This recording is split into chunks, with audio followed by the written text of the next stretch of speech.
बिस्मिल्लाहिर्रहमानिर्रहीम, अस्सलाम वालेकुम।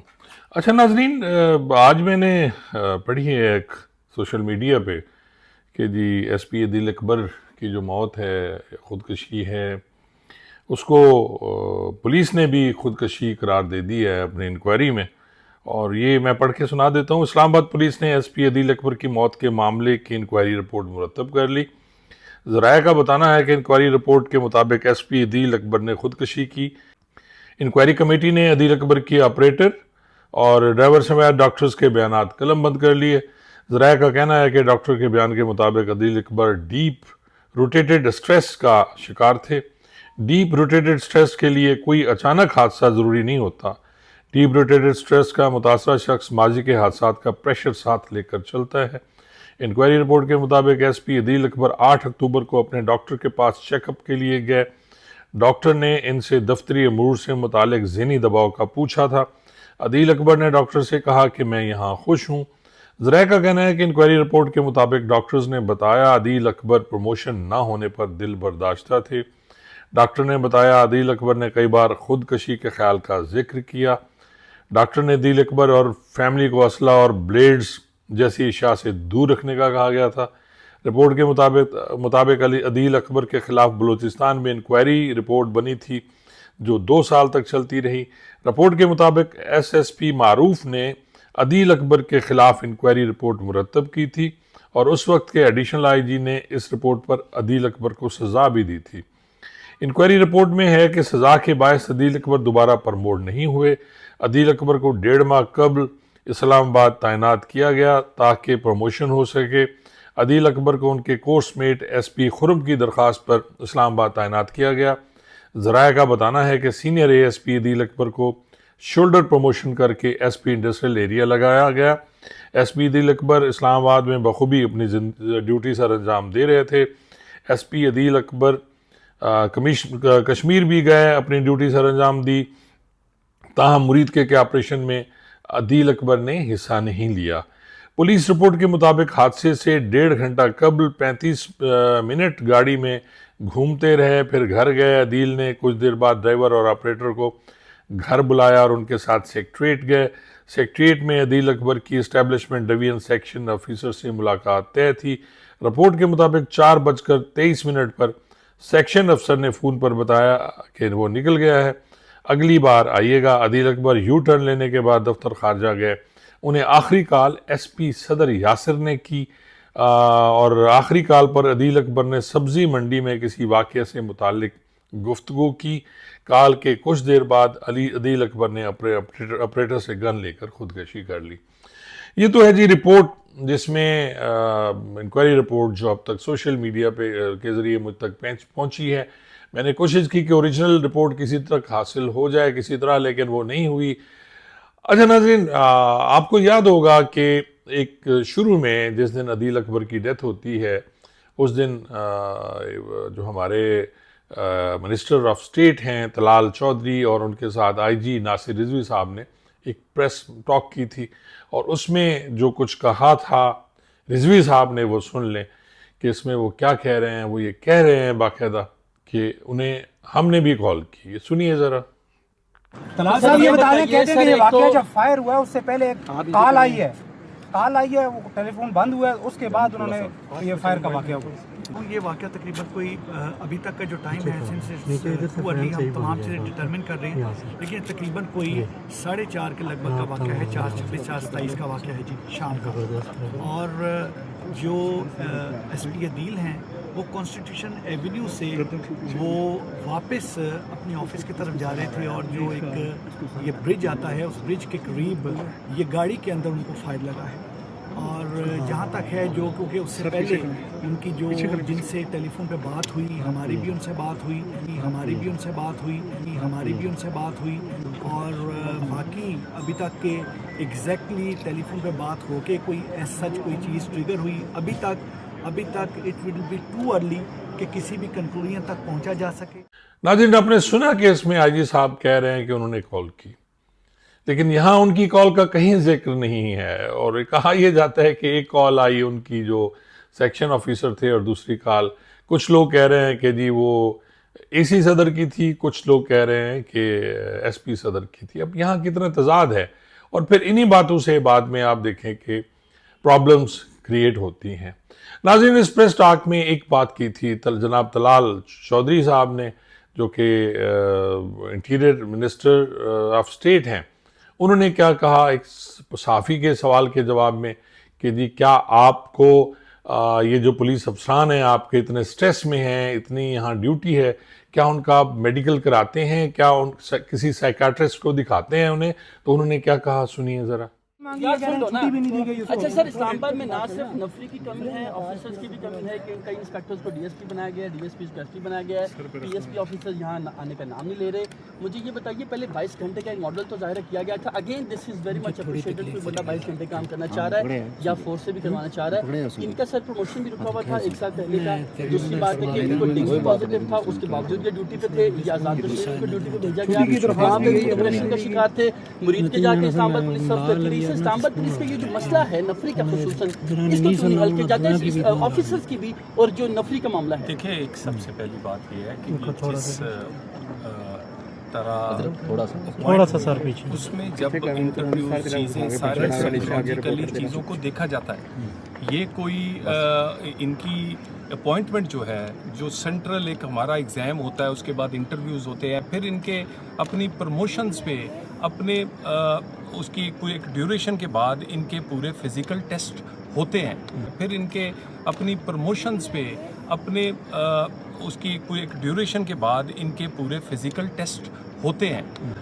दूसरी बात आप जो कह रहे हैं कि इस्लामाबाद की जो ऑफिसर्स हैं और उसके बाद जो हमारी स्पा है, इसके लिए जितनी आसानियाँ पैदा की जा सकती हैं, जो इनको इक्विपमेंट, इनके लिए ट्रेनिंग, इनके लिए माहौल रहने का, काम करने का, मैं ये बात बड़ी छोटी है, मैं ये गिनवाना नहीं चाहता था, लेकिन आप इनकी व्हीकल से लेके, इनके ऑफिस से लेके सारे का सारा एटमॉस्फेयर इस हुकूमत में इंटीरियर मिनिस्टर के होते हुए इंटीरियर मिनिस्टर ने ज़ाती दिलचस्पी लेकर रिसोर्सेज कम होने के बावजूद पूरा किया है।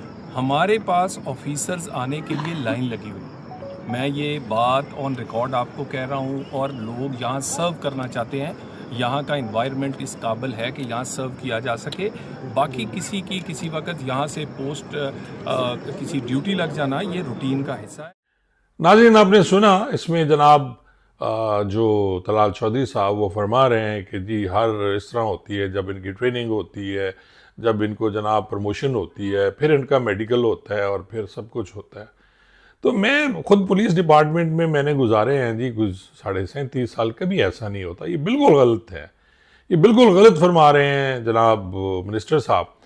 कभी भी किसी का नफ्सियाती मुलाजा नहीं होता। यहाँ कोई हमारे डिपार्टमेंट में रखे ज़रूर गए हैं साइकाट्रिस्ट, बहुत से रखे गए हैं, सिर्फ तनख्वाहें लेते हैं, शायद इंटरव्यू के वक्त बैठे हों, लेकिन कभी आपका सालाना इस तरह ना तिबी मुआयना होता है पुलिस डिपार्टमेंट में, और ना ही उनका दिमागी मुआयना होता है। ये मैं शर्त लगा के कह सकता हूँ। लेकिन क्योंकि अब मिनिस्टर साहब ने कह दिया है तो माननी पड़ेगी, सभी मान रहे हैं।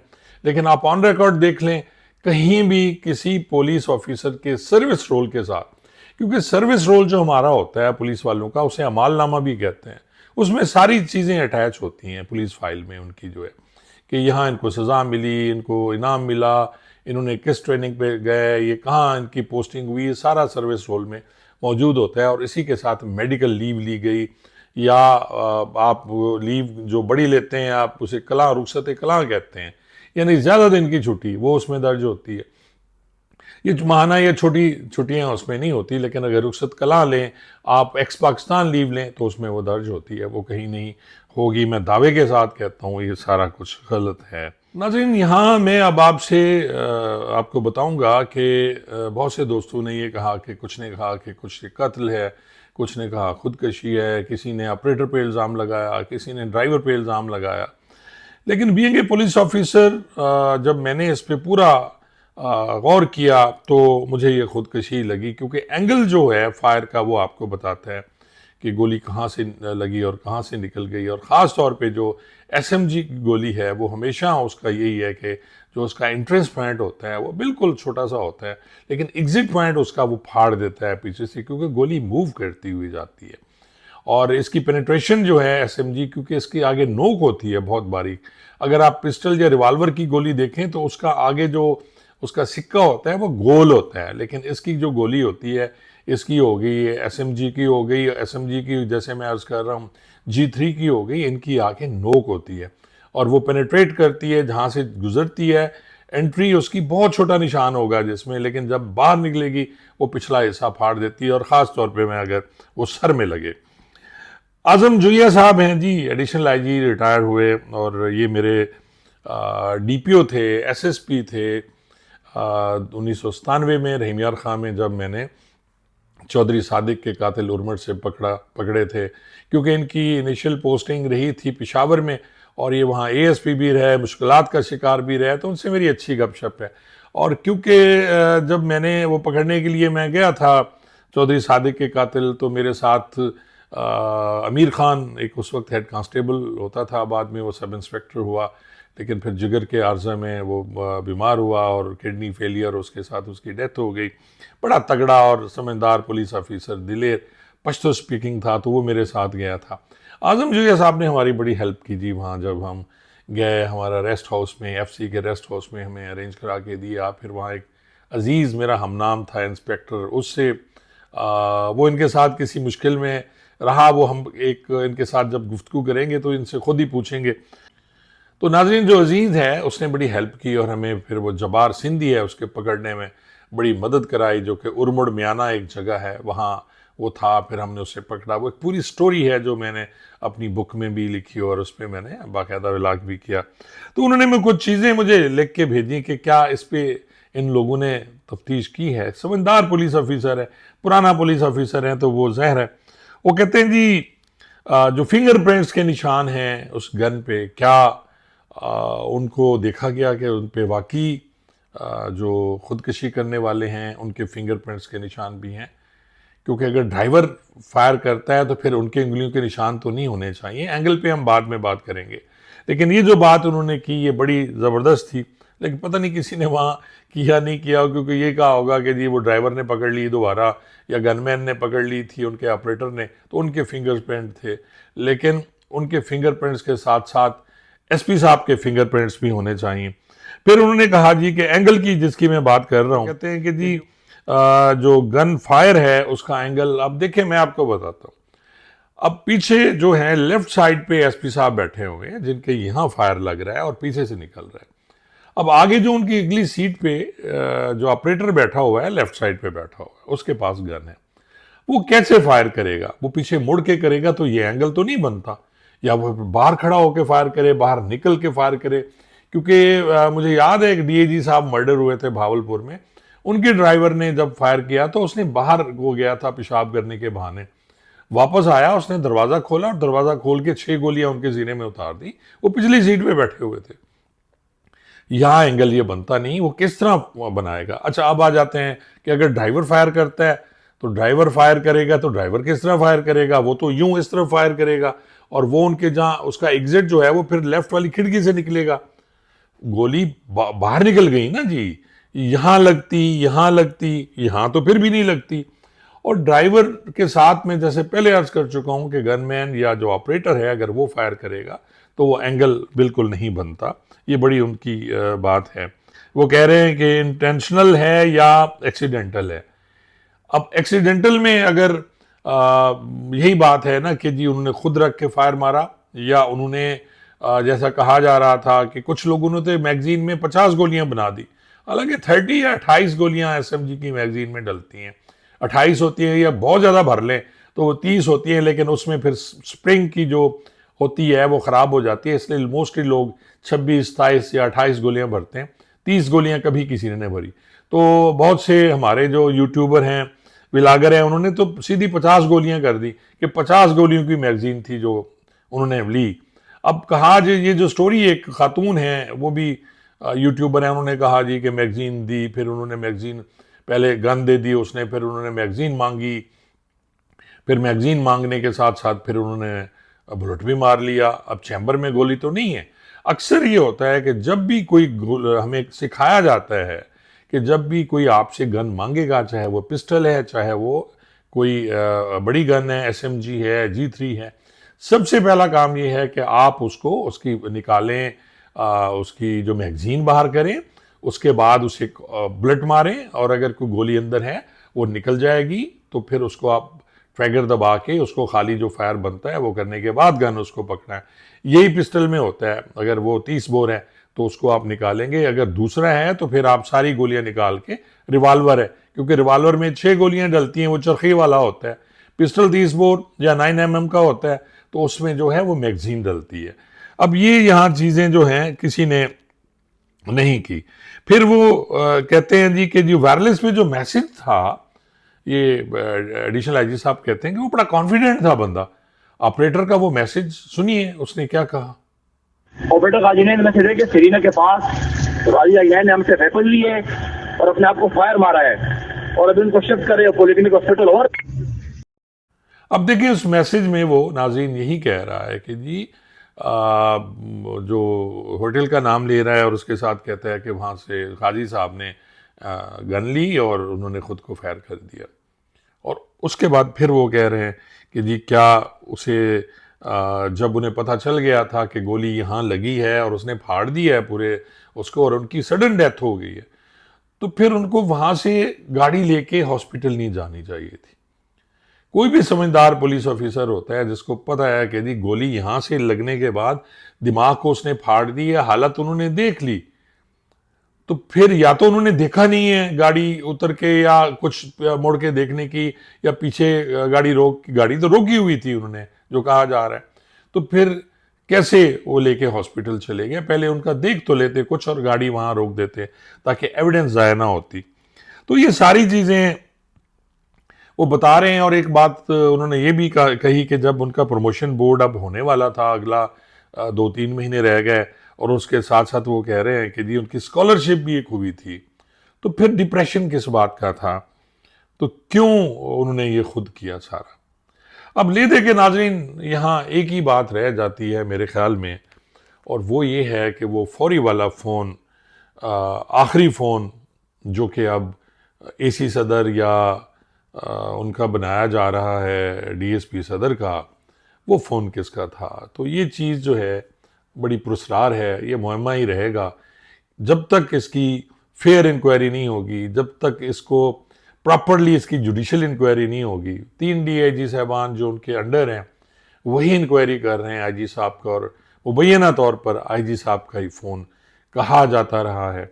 और एक बात और भी मुझे यहाँ अजीब लगी, शायद मैं गलत हूँगा, कल जो हैं मिनिस्टर, इंटीरियर मिनिस्टर तशरीफ़ ले गए हैं, उनके साथ कुछ पुलिस अफसरान भी थे और वो घर पे गए हैं, अदील अकबर के घर में गए हैं जो शायद कामुकी है। IG साहब साथ नहीं थे।